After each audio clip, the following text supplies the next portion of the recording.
ನಮಸ್ಕಾರ ಕರ್ನಾಟಕ. ಇದು ಜನರಾಡುವ ಮಾತು, ನಮ್ಮಿಂದಲ್ಲ ಜನರಿಂದ 33ನೇ ಸಂಚಿಕೆ.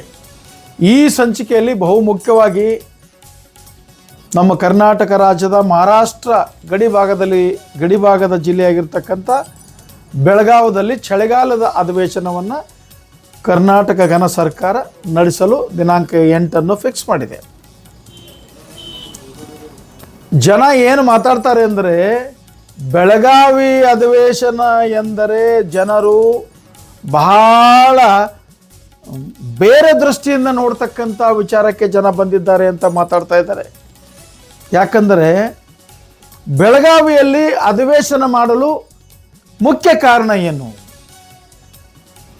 ಉತ್ತರ ಕರ್ನಾಟಕಕ್ಕೆ ಮಾಡ್ತಕ್ಕಂಥ ಉತ್ತಮ ಕೆಲಸಗಳು, ಅಲ್ಲಿರ್ತಕ್ಕಂಥ ಬೇಡಿಕೆಗಳೇನು, ಬೇಕುಗಳೇನು ಮತ್ತು ಅಲ್ಲಿರ್ತಕ್ಕಂಥ ತೊಂದರೆಗಳೇನು, ಅಲ್ಲಿ ಏನನ್ನು ಮಾಡಬೇಕು ಅಂತಕ್ಕಂಥ ವಿಚಾರವನ್ನು ಸರ್ಕಾರ ಸಮಗ್ರವಾಗಿ ಅರಿತುಕೊಳ್ಳಲು, ಆ ಕಾರ್ಯ ಮಾಡಲು ಮುಂದಾಗಲು ಎಲ್ಲರೂ ಸೇರಿ ಆಯಾ ಮತಕ್ಷೇತ್ರದ ಶಾಸಕರುಗಳಿಗೆ ಒಂದು ಉತ್ತಮವಾಗಿರ್ತಕ್ಕಂಥ ಸಾಕು ಅನ್ನಿಸ್ತಕ್ಕಂಥ ಕಾಲಾವಕಾಶವನ್ನು ಕೊಟ್ಟು ಅಲ್ಲಿ ಅಧಿವೇಶನ ನಡೆಸಿದರೆ ಸೂಕ್ತ ಅಂತಕ್ಕಂಥ ಮಾತು ಹೇಳ್ತಾ ಇದ್ದಾರೆ. ಒಬ್ಬ ಶಾಸಕರು ಮಾತಾಡ್ತಾ ಇರ್ತಾರೆ, ಅಧ್ಯಕ್ಷರು ಹೇಳ್ತಾರೆ ಸಾಕು ಸಾಕು, ಆಯಿತು ಟೈಮ್ ಆಯಿತು. ಸೊ ಎಷ್ಟು ದಿವಸ ಒಂದು ವರ್ಷದಲ್ಲಿ ಅಧಿವೇಶನ ನಡೆಸ್ತೀರಿ ನೀವು? ಯಾಕೆಂದರೆ ಶಾಸಕರುಗಳಿಗೆ ಅವರಿಗೆ ಮಾತನಾಡಲು ಸಾಲದಷ್ಟು ಸಮಯ ಕೊಟ್ಟಾಗ ಅಲ್ಲಿ ಅಧಿವೇಶನ ನಡೆಸಿ ಪ್ರಯೋಜನವೇನು ಅಂತಕ್ಕಂಥ ಪ್ರಶ್ನೆ ಜನ ಮಾಡ್ತಾ ಇದ್ದಾರೆ. ಅವರಿಗೆ ಮಾತಾಡಲು ಮುಕ್ತವಾಗಿ ಅವಕಾಶ ಕೊಡಬೇಕು, ಮುಕ್ತವಾಗಿ ಸಮಯ ಕೊಡಬೇಕು. 8 ದಿವಸ ಅಲ್ಲ, 1 ತಿಂಗಳು ಕಾಲ ಕಳೆದರೂ ಕೂಡ ಅವರಿಗೆ ಕಾಲಾವಕಾಶ ಕೊಟ್ಟು ಅವರ ಮತಕ್ಷೇತ್ರಕ್ಕೆ ಇರ್ತಕ್ಕಂಥ ತೊಂದರೆಗಳನ್ನು ಕೇಳಿ ಅದಕ್ಕೆ ಸೂಕ್ತ ಪರಿಹಾರ ಮಾಡತಕ್ಕಂಥ ಕೆಲಸ ಇದು ಅಧಿವೇಶನದಲ್ಲಿ ಚರ್ಚೆಯಾಗಿ ಆಗಬೇಕು ಅಂತಕ್ಕಂಥ ಮಾತು ಹೇಳ್ತಾರೆ. ಬೆಳಗಾವಿ ಅಧಿವೇಶನ ಅಂದರೆ ಅದು ಯಾವುದೋ ಜಾತ್ರೆ, ಯಾವ ಜಾತ್ರೆ ಅಂತ ಹೇಳಿದರೂ ಕೂಡ ತಪ್ಪಾಗಬಹುದು ಅಂತ ಜನ ಮಾತಾಡ್ತಾ ಇದ್ದಾರೆ. ಅವರಿಗೆ ಇವರು ಅವಾಚ್ಯ ಮಾತಾಡಿದ್ರು, ಇವರಿಗೆ ಅವರು ಮಾತಾಡಿದ್ರು, ಅವರನ್ನು ಇವರು ಅರೆಸ್ಟ್ ಮಾಡಿದ್ರು, ಇವರಿಗೆ ಅವರು ಹೊಡ್ಲಿಕ್ಕೆ ಸೊ ಇದೇನು ರಾವಣ ರಾಜ್ಯನೇ ಅಂತ ಜನ ಕೇಳ್ತಾ ಇದ್ದಾರೆ. ಇದು ಕನಿಷ್ಠ 10-12 ದಿವಸಗಳ ಅಧಿವೇಶನಕ್ಕೆ ಕರ್ನಾಟಕ ರಾಜ್ಯದ ಜನತೆಯ ಟ್ಯಾಕ್ಸ್ ಹಣ ಸರಿಸುಮಾರು 22 ಕೋಟಿ ಖರ್ಚಾಗ್ತದೆ ಅಂತಕ್ಕಂಥ ಮಾತು ಜನ ಹೇಳ್ತಾ ಇದ್ದಾರೆ.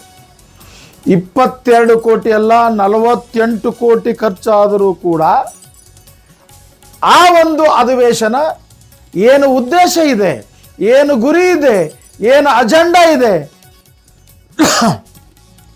ಉತ್ತರ ಕರ್ನಾಟಕಕ್ಕೆ ಏನೇನು ಮಾಡಬೇಕಾಗಿದೆ ಅಂತಕ್ಕಂಥದ್ದನ್ನು ಗುರಿಯನ್ನಿಟ್ಟುಕೊಂಡು ಅಧಿವೇಶನ ಮಾಡಬೇಕು ಅಂತಕ್ಕಂಥ ಮಾತು ಈ ನಾಡಿನ ಉತ್ತಮರು, ಜಾಣರು ಮಾತಾಡ್ತಾ ಇದ್ದಾರೆ.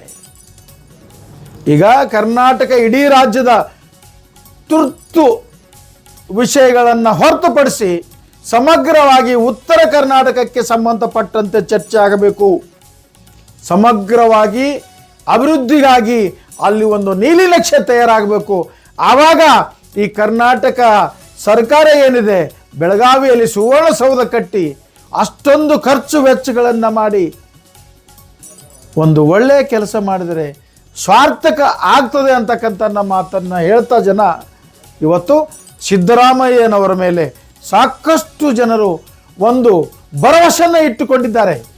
ಒಬ್ಬ ಒಳ್ಳೆಯ ಮುಖ್ಯಮಂತ್ರಿ, ಅಷ್ಟೇ ದಕ್ಷ, ಅಷ್ಟೇ ಗಟ್ಟಿ ಮನಸ್ಸಿನ ಮುಖ್ಯಮಂತ್ರಿಗಳು ಈ ಉತ್ತರ ಕರ್ನಾಟಕಕ್ಕೆ ಉದ್ಧಾರ ಆಗ್ತಕ್ಕಂಥ ಯೋಜನೆಗಳನ್ನು ಮಾಡ್ತಾರೆ. ಇವೆಲ್ಲ ಉಳಿದಿದ್ದು ಕಾಗಿ ಕಾಲು ಗುಬ್ಬಿ ಕಾಲು ಯಾವಕ್ಕೂ ಅವಕಾಶ ಕೊಡದೇ ಒಳ್ಳೆಯ ಕೆಲಸವನ್ನು ಮಾಡಿ ಈ ಅಧಿವೇಶನವನ್ನು ಮುಗಿಸ್ತಾರೆ ಅಂತಕ್ಕಂಥ ಮಾತು ಜನ ಹೇಳ್ತಾ ಇದ್ದಾರೆ. ಇದರೊಂದಿಗೆ ನಾವು ಜನರಾಡುವ ಮಾತು, ಇದು ನಮ್ಮಿಂದಲ್ಲ ಜನರಿಂದ 33ನೇ ಸಂಚಿಕೆಗೆ ವಿರಾಮ ಕೊಡುತ್ತೇನೆ. ನಮಸ್ಕಾರ.